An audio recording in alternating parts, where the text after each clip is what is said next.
С 15 апреля в Ингушетии начинается прием заявок на участие в программе «Земский работник культуры». Это часть федерального проекта, который запущен по всей стране с начала года. Он направлен на поддержку специалистов, готовых переехать в малые населенные пункты и работать в домах культуры. Основной вопрос решения проблемы по обеспечению кадрами специалистов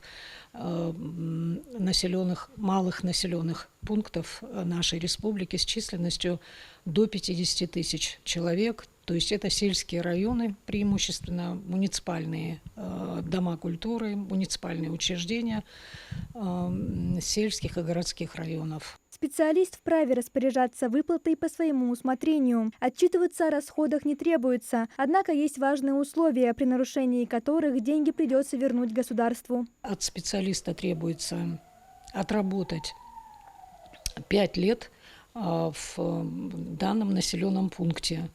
В случае, если по каким-то причинам через год, через 2-3, раньше срока специалист прервет работу по месту своей деятельности, он обязан выплатить государству оставшуюся сумму.